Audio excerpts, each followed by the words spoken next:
Hey everybody, Peter Zeihan here coming to you from Colorado. It is the 2nd of December, and the big news in the Middle East over America's holiday break for Thanksgiving was that an opposition group by the name of Hayat Tahrir al-Sham, and yes, too, if something happens to your corner of the world, you can look forward to me mispronouncing it, Hayat Tahrir al-Sham, has captured the city of Aleppo and is moving on towards the core of Syria.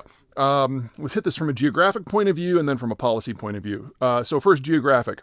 The bulk of the population in Syria is to the east of the Lebanon and Lebanon mountains, and a corridor that goes north-south from the Turkish border to Damascus. Basically, these are a combination of oasis cities and cities that are on rivers, and so these are some of the very, very few parts of the country where you can actually grow food.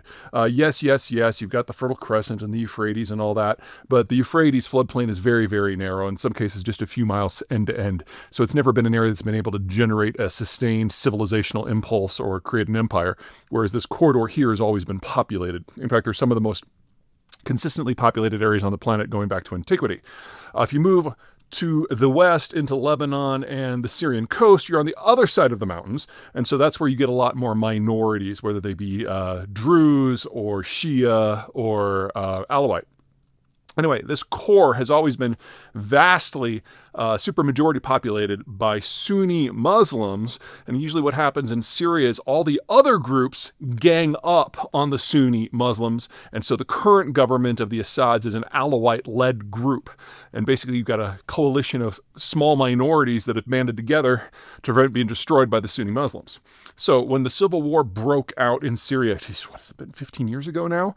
You basically had the Sunni Muslims, who are the supermajority, rising up in some way, rejecting minority rule and trying to reestablish themselves. And the fact that Sunni Muslims form the backbone of most of what we would consider Islamic terror groups, such as ISIS, the terror groups, if you will, had a lot of willing collaborators throughout the majority population. What's going now is this new group is basically a rebranded old group and is making another go of it. Way too soon if they're going to be successful, because in addition to Aleppo, you've got Homs, you've got Haman, of course, Damascus itself. There's a long way to go. But a few things have changed. Number one, the only real reason why the Syrian government is still in play is because the Russians intervened forcefully over 10 years ago and propped them up. Well, Russian support is not what it once was, and the Russians are a little occupied over in the Ukraine situation, so it's not clear that Syria is going to have the same degree of support that they once had. The second degree of support is Iran, but with the Trump administration incoming, that's probably going to be dialed back a little bit. And the third is indirectly the United States. The United States, after 9/11, decided that we didn't like Sunni, Arab, Muslim militant groups, and went to town on them in places like in Iraq and Afghanistan and Syria. And so the lingering American commitment to the Syrian civil war is about breaking groups that are ISIS or ISIS affiliated. And this new group is just a rebranding of what used to be called the Al-Nusra Front. Nusra, that. Anyway, which brings us to policy. The United States has a long history of backing the smaller group against the larger group, no matter who's involved, no matter where it is. The idea is if regional powers are tied down with local affairs, they can't consolidate, become bigger and bigger, become imperial, and eventually threaten the United States and the Western Hemisphere. It's something we've been doing at least since the early 1800s, from our on-again, off-again indirect interference with the Napoleonic Wars all the way up to the current day. Certainly did a lot of this during the Cold War. Anyway, now, besides the fact that we have a changing of the guard in Washington, we also have a different situation in Syria. We certainly don't like the Syrian government. It's genocidal, it's dictatorial, it's all the things you're not supposed to like.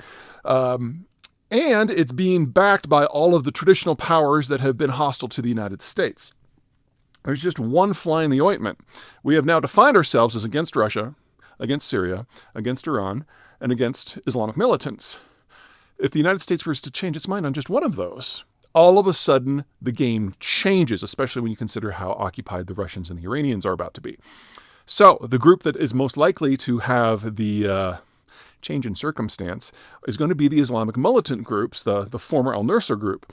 The reason is pretty simple. The United States has a long history of backing Islamic militants against powers that we find more problematic. We've done it for militant groups in the Iran space. We've done it in Afghanistan against the Soviets. We've done it with the Chechens in Russia proper. And to think that this is going to be the one exception where that's convenient but isn't going to happen is kind of a stretch. And the militants have already done us a favor of renaming themselves so they can be a fundamentally new group. So if you think the U.S. can't or won't do this, just keep in mind that we did it last time, and the time before, and the time before that, and the time before that. And one of the weird things we have seen in the last 15 years is one of the strongest unofficial supporters of the Syrian government has been the United States, because we have removed from the equation the group that was most likely to overthrow Assad. So expect to see a policy change, formally or informally, in the months ahead, and expect that to reignite the Syrian civil war in a very big way, with the Syrian government this time mostly fighting on its own. It can't rely on the Russians. They're occupied elsewhere. Probably can't rely on Iran or Iranian-backed militant groups in the region like, say, Hezbollah to Lebanon, because the Israelis have now gutted them. So all of the traditional pillars of support the Assad government has come to rely on during the entire civil war are snapping right now, and things are about to get lively. So watch this space. I'll keep an eye on it for you. Hi, I'm Michael, the Director of Analysis here at Zeihan Geopolitics. I want to give everybody an update on what we'll be watching this weekend in Syria. So Hayat Tahrir al-Sham is this Sunni Islamic militant group that has very rapidly moved from its conquest of Aleppo toward, I think at this point it's safe to say, likely taking Hama away from central government control in Damascus. That means that the emerging battlefront for the next 24, 48, 72 hours is going to be the critical city of Homs. This is a major must-win, must-hold, must-secure battlefront and city and territory for the Assad regime. We're going to put a map on the screen right now. What I would like everybody to notice first is this gray bubble in the western part of the country. This is the territory that's controlled by primarily Hayat Tahrir al-Sham, this Islamic group that was based in Idlib that has then moved eastward Aleppo and then south toward Hama. Second is this narrower red band where Homs is. And why Homs is so critical is it's the only actual path of access for the Assad regime in Damascus, northwest, to the critical port cities of Latakia and Tartus. Latakia is the main population center for the Alawite minority, which is the main base of support for the Assad regime in Damascus, and Tartus, which is not only just a critical port, that is where the Russian naval base has been for the last 50, almost 60 years. There's also an airfield in Latakia that the Russian Air Force uses. So when we look at the critical Russian military support that has kept the Assad regime alive for the last decade or so, these two cities are critical. And if you are any non-regime power, be it militants, be it a foreign force or foreign-backed militant force, Homs is a must-take if you're looking to topple the Assad regime. That's why we've seen so much fighting there, doing more kinetic exploding times in this conflict, and this is why we have seen Hayat Tahrir al-Sham try and move so quickly toward this battlefront now. So something that we'll be watching for over the weekend, maybe like a useful 5, are how quickly and effectively the Assad regime can move defensive forces to Homs. It can't just be the Assad-backed military. They don't have the forces or the fighters. We're going to have to see Iranian-backed forces. So historically in the past, Iran has pulled fighters from Iraq, from Lebanon, Hezbollah. Again, people from as far away as Afghanistan and Tajikistan to secure critical regime territories. I don't know if we're going to see Iran either able or willing to do so. Again, in the past, you've seen Russian military support, usually in the form of materiel, so missiles, ammunition, artillery, for the Assad regime and its forces, and then airstrikes. The Syrian government does not really have that capable of an air force. Iran certainly doesn't. Um, we've seen Israel be really successful at taking out what limited air defenses Syria has. I think we've also seen Israel be very successful at taking out whatever limited air defenses Iran has. So if we're going to see homes stay within the Syrian orbit, the Assad regime's orbit, we're really going to need successful and significant airstrikes against southward advancing military forces from Hama and Idlib. We're also going to need to see cohesion among these forces. We've had a lot of reports, rumors of Assad forces defecting in Aleppo and Hama over the past week. It's a little reminiscent of what happened for opposition rebel forces in Afghanistan versus the Taliban once the US sort of pulled out. People were like, it's not worth it. I really don't want to die to this asshole. And I guess Damascus or whomever they were in Afghanistan. If that happens, if the Assad regime can neither bribe nor influence nor encourage or inspire support, especially amongst its Alawite core, it's done. It's over. And then I guess lastly, we will need to see a mobilization of forces from Latakia moving from the coast toward Homs because this is necessary for their survival. We say the Assad regime is an Alawite regime. What does that mean? They are part of a historically incredibly persecuted minority Muslim sect. Maybe I shouldn't put quotation marks, but the broader Islamic world doesn't really consider them to be Muslims. They're apostates. Even Iranian theologians don't consider them to be real Muslims. The Assad regime and their broader Alawite community just happen to be in a really advantageous place geographically because it allows Iran to have a direct land route to supply Hezbollah in Lebanon. And again, their minority status, their threatened status means that they could really use, a big buddy in the region to sort of help them out security-wise.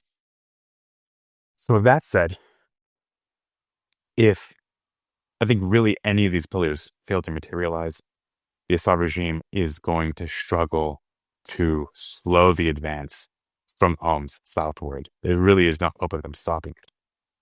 Even if all of these various pillars of support do materialize, it's going to be incredibly difficult. We're going to see a lot of really bloody fighting in Homs as the Assad regime tries to hold not only the central node to its north that allows it access to the coast, to Russian supply, to its Alawite minority, its primary support base, but also keep, from the Assad regime's perspective, from most people's perspectives, keep these jihads from moving south.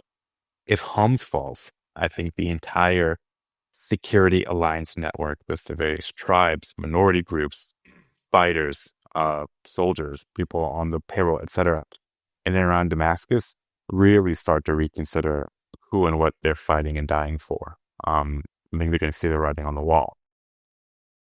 Which gets us sort of, why do we care about this more broadly? Syria is the central node and has been the most effective supply route for Iran's most effective proxy in Lebanon, Hezbollah, for decades. When we look at Iran's influence network in the Middle East, the Shia Crescent, that goes from Iraq, especially after the fall of Saddam Hussein, to Syria, to Lebanon. You really need Syria. You really need this geography to effectively prop up Hezbollah, to be an effective threat to Israel, which from sort of standard Iranian defense doctrine allows you to effectively threaten the United States, most important, most effective proxy, which is Israel in the region, sort of to help people just, leave you alone. If Syria falls, all that goes away. And I think over the past year, we've seen an absolute decimation in Hezbollah's leadership structure, its arms, its missiles. We've seen a decimation of plenty of Iranian-backed assets in Syria. I really don't think the timing is lost on anyone for this most recent militant push. They saw an opportunity and they really took it. And if they didn't see it, I think we can be really, really confident that the Turks went out of the way to point it out to them. Like, now is probably a great time. So having said that, on the flip side, if we do see a mobilization of forces, do we see any outside powers? Do we see Turkish airstrikes on behalf of Hayat Sham? Probably not. That might be a little too on the nose. And I really don't think Turkey needs to. I think Turkey will also want to see um, HTS, Hayat Sham, really sort of prove its mettle before they go too big, too open, sort of throwing the support behind them. Um, could we see Israeli strikes, though, against mobilization of Iranian-backed forces and supply? Probably. I would be shocked if we didn't. I think the Israelis have already done a lot of this work, so I don't know how much there will be left for them to target. But also having said that, I'm not still convinced that Israel is completely on board with having Assad out of the picture wholesale. Chaos in Syria is not good for Israeli security, especially when we consider who is going to be replacing Assad. That's definitely part of the Turkish calculation as well. Um, Pushing back Iranian influence, sort of limiting and weakening Assad, good, good. Um, Having a jihadist landscape on your border that makes you choose between further Kurdish expansion or like an ISIS 2.0, not good. Actually, probably everyone in the Middle East right now is going to look, eyebrows furled really intensely at this. So that's what we're looking for. That's what we care. Those are the things we're going to look to see that happen. Yeah, who knows? If everybody on that front line of homes sort of just says, not into it, not going to fight, we're going to have a very different kind of update for the Middle East and the region, Iran's future, Turkey's ambitions for the region, and what Israel wakes up to on Monday, Tuesday. So with that, have a great weekend. Thanks for watching. Bye. Hey everybody, Peter Zeihan here. It's a home office video today because I need a map. We're going to talk about Syria. Things are in movement there in a way that they haven't been in well over a decade since the very beginning of the Civil War. And you need to be able to see where things are. So here we go. Here we have a nice little screenshot from Google Earth. A couple things to remember about Syria. Number one, it's not a country in the traditional sense. In most places, you've got a water course, a river, and the culture forms around that, and then it expands out until it reaches some sort of semi-stable boundary that it can defend. Syria is the rump leftover. So this is all desert. Kind of hard to do anything there. You have the Euphrates here, which is part of the old crescent of civilization, but you'll notice it's a very thin water course, and you basically have this ribbon of green. Most people live over here in this section where it actually rains, but the capital is way down here. So we're going to look at these one at a time. So first of all, this is where ISIS was headquartered during its brief caliphate period. Basically, whenever you're talking about this zone of desert over here, it has never been stable. This is always the part of the region where the wackos go to take over control because they know that the bigger powers, whether it's in Damascus or the Levant or Mesopotamia or Anatolia, this is the marches, if you want to use a Roman term, where groups that can't make it elsewhere come, and every generation or two they manage to have a moment in the sun, and then someone from Mesopotamia or the Levant or Anatolia comes in and smashes them. And there was a moment when the United States had destroyed Saddam Hussein but had not really consolidated Iraq, and when Syria was in the early stages of its civil war, and when the Turks were still taking their vacation from history, that this place was a no man's land, and that's why ISIS was able to form. But as soon as one of those three groups coalesced, and two of them have, ISIS had no chance. So it is now kind of banished to a series of almost Bedou violent groups in the desert. They don't even control any of the areas where there's actually water, and so very, very small population control. Over here on the coast, you've got a chunk. Well, the coast is split between Lebanon in the south and Syria in the north.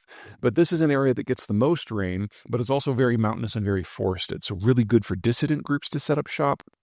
And so a lot of the minorities that exist in the Levant in general and in Syrian specific live in this area. And Latakia specifically is a holdout of a group called Alawites. The Christians and the Muslims both consider them a heretical group. It's kind of a hybridized religion, but this is where the Assad family comes from. So basically, you've got a largely Sunni Arab country of Syria being ruled by a very small minority that the Arabs think are apostates. And so you can imagine how that colors civil relations. Down in the south, you have Damascus. Now, Damascus is a classic oasis city, and it is surrounded, there's my pointer again, by desert, and there's this huge desert gap between it and most of the rest of populated Syria. So the cities that are removed, which always makes controlling this area difficult. When the colonials came in, especially after the dissolution of the Ottoman Empire in World War I, this was the last chunk of territory that anybody wanted because it doesn't really hang together well. You get your forests on the coast, you got your mountains in between it and the rest of the country, you got deserts, you got a thin river strip that's useless, you got a city that's all by itself down there. And so the French ended up with it. I'm sure there's a joke in there somewhere, but someone else is going to have to tell it. Anywho, most of the population lives in these three cities. You got Aleppo, Hama, and Homs in the south. And what we have seen in recent days is that militant groups that have been operating out of this area have recently captured Aleppo in the north, as well as Hama down here. Now, Hama has always been a hotbed of Islamic activity, very Sunni city, very Arab city, and Assad Sr., the current leader's dad, killed about 10,000 people by basically putting a ring of artillery around it and firing in for a few days back in the early 1980s. And now we have the rebels on the verge of conquering this city as well. And if they do that, then you only have one spot left. And if Homs falls, then we really are talking about the end of the current Syrian government, because these three cities are the three economic hubs, they're the three population hubs. And if Homs falls, then there's no connection between Damascus in the south and Latakia in the northwest. And all of a sudden, Assad is on his own and his two centers of power are separated from one another. And even if he manages to hang on, there is no Syria at that point. So we're looking at potentially the end of the regime if Homs falls. I'm recording this on Friday. You're probably going to see it on Tuesday. Hopefully it won't have happened by then, because everything when it comes to desert warfare either takes forever or it happens overnight. It's just the nature of the beast. Either you're doing a long grind out fight or there's a lightning strike because there's no population center in between. So we'll see. Okay. Next, keep in mind that this is a very, very messy place. This is what we call an ethno-linguistic map that breaks down populations by their ideological, religious, and ethnic breakdown. And as you can see, wow, this is the United Nations. The light yellow, that's your Sunni Arabs. You've got various groups of minorities that pack those mountain and forested hillsides in the northwest. You've got the Kurds, that's kind of the green-gray in the north. And then down in the south, the purple is primarily Druze. People who study the Middle East for their life every once in a while are surprised by the existence of a new ethnic group in places like Syria and Lebanon. None of them matter until they do. And then they have their own politics, whether it's economic, local, clan, international, tribal, and they all have their own political spectrum. So, you think we're in a mess here in the United States because we have Republicans and Democrats, and what those are changing. Each one of these groups has like a half a dozen political groups within them, and then you have to play that across. So the complications that arise because of this, especially when foreigners start coming in backing specific groups for specific reasons, it's pretty much chaos. So if Homs does fall, you shouldn't expect this area to reconstitute itself anytime soon. A couple things to keep in mind. The rebellion, while it is concentrated in the north and the northwest, specifically up in here, actually started down here in the south. So just because they're still Sunni Arab doesn't mean they're all on the same side. This has been a multi-vectored, multi-sided civil war from the beginning. And the group that is most militant and most difficult to rein in is the Druze, who basically live on one little mountain cluster and have been very hard to conquer for anyone. And so basically what happens is whoever takes over Syria then comes to the Druze and say, hey, you want to be part of the club? We promise we won't come after you. In fact, we might pay you to stay in. Bottom line is that this is an area that's in the process of disintegrating still.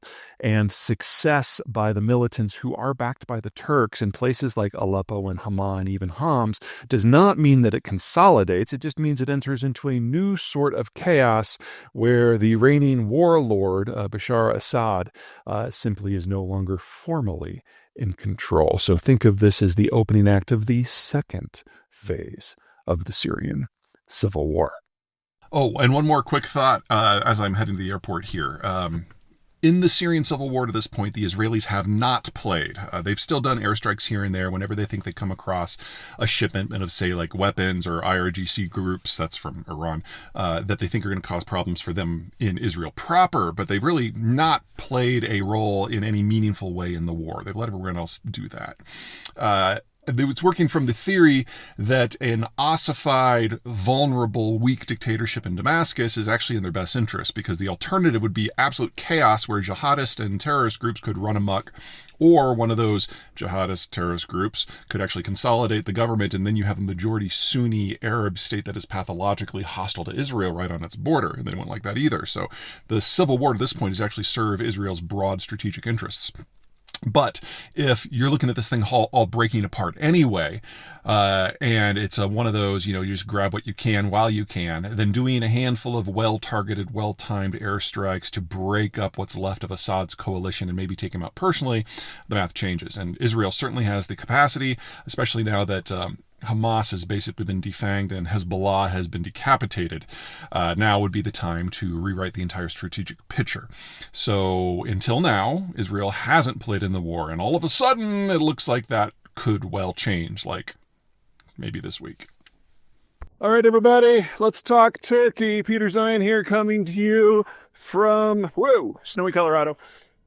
This video given to you in Bruno Vision. So, Turkey, this is a country that I expect to play a very large role in regional affairs, maybe even global affairs, over the course of the next 50 years. Very strong demographic structure. A Mexican industrial base that's about as sophisticated as Mexico's and getting more sophisticated by the day. And a degree of political unification that is really impressive for a developing country, especially one with their history. Doesn't mean it's all baklava and Turkish delight, of course. They've got their problems. Their current financial policies which has led to a really bad inflation problem. But geopolitically, the biggest challenge is that there's just so many options. Going around in a circle, you've got Greece and Cyprus, which are diametrically opposed on almost everything. You've got Southeastern Europe that can both have a positive and a negative relationship with the region, or with the Turks. You have the Russians in the Ukrainian space, where there have been any number of wars. You've got the Caucasus, which make the Balkans look like a picnic. You have Iran, which is a pain in the ass for everybody. You've got Mesopotamia and the Arabs, which are completely independent culture and ethnic group. And then you've got the Levant, with Israel, Lebanon, and Syria. Anyway, no matter how powerful Turkey would ever be, it's never powerful enough to deal with all of these issues, certainly not at the same time. And so the Turks have to choose. And when they have to choose, that means they can get bogged down in local affairs in a way that can really hamper their power. Let me see if I can get Bruno back on the other side of me. Bruno Vision needs some work. All right, so what's going on is that the Turks have found, after a fashion, at least partial solutions to two of these vectors. The issue is really straightforward. They can't deal with all these things at the same time, so they have to take bites when they can. They have to try to avoid committing to any one of them, because if they do, then they'll be exposed in all their other fronts. And so it's a policy of strategic patience. They basically have to wait for opportune moments, and that has now happened in spades. So first, let's deal with Syria. The Syrian civil war has been raging for over a decade, and the Turks have been active participants, both directly and through proxies. But in the last year, we've seen the Russians, who back the Syrian government, be locked down in the Ukraine war. And we've seen the Iranians, who back the Syrian government, get locked up by U.S. sanctions. And by a change in circumstance with Israel, who opposes Syria, who has basically defanged Hezbollah, which is a Iranian proxy that is Syrian managed, to the point that what used to be one of the most pro-regime powers in the civil war, Hezbollah, has functionally been destroyed or at least decapitated. And with those three pillars gone, all that's left of Syria is Syria. And Syria, the government, only controls about half the territory. So we've seen militant groups backed by the Turks make lightning offenses in the northern, north central, northwestern part of the country, taking over the major city of Aleppo, and they're moving on the major city of Hama. And they're even talking about now moving across the mountains to the coast, the Latakia region, which is where the ruling government is actually from. So I don't want to say that this is the end of the Syrian government, but wow, they haven't done this badly in the civil war since the very first year. And the Turks, because everyone else is distracted, have been making huge gains in a very short period of time. Something very similar is going on in Mesopotamia, where the faction that matters the most are the Kurds.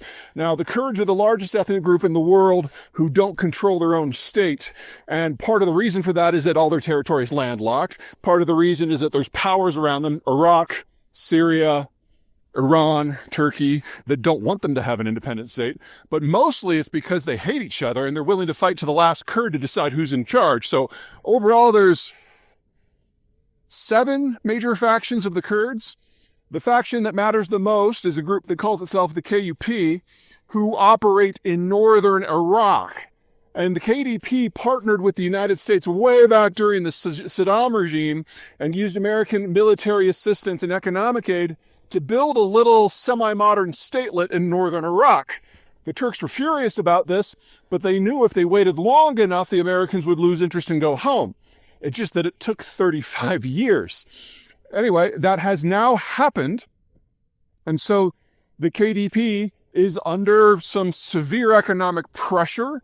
The leader, the Barzani, who had been in charge for decades, has retired, and his children and their little incestuous business group they haven't failed, that's overstating it, but they don't have any experience working when they're not in a land of milk and honey. So the American aid is gone, the reconstruction aid is gone, military sponsorship by the United States is gone, and most importantly, the oil is no longer flowing.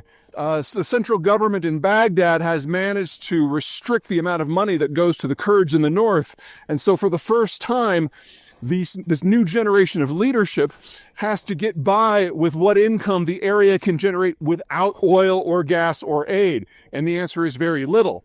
And so the Turks suddenly have been, instead of the boogeyman on the horizon, the only option. And the faction that arguably politically was most opposed to the Turks being involved suddenly has no choice but to go hat in hand to Ankara and get whatever deal that they can. And so that's exactly what's happening. We have the Turks basically taking over politically, economically, and strategically the entire territory of the KDP. These are the 2 most problematic vectors for the Turks, and it appears that they're doing a very nice job of tying everything up. Now, I don't want to suggest anything silly like, this is the end of these problems. I mean, this is still the Middle East. But by nipping these things in the bud, by tying off all the competition, the Turks have the option now of focusing on much more important issues. The more trouble the European Union has, the better Bulgaria and Romania will view Turkey in those manners kind of like the Kurds of northern Iraq, because here's a partner that's not going away. And if the Russians have lots of problems in Ukraine, well, there's an opportunity in the Ukraine and the Caucasus to cause a significant amount of problem for the Russians across their entire southwestern periphery. So history's not over, not by any stretch of imagination, but the Turks' ability to take the long view over decades really is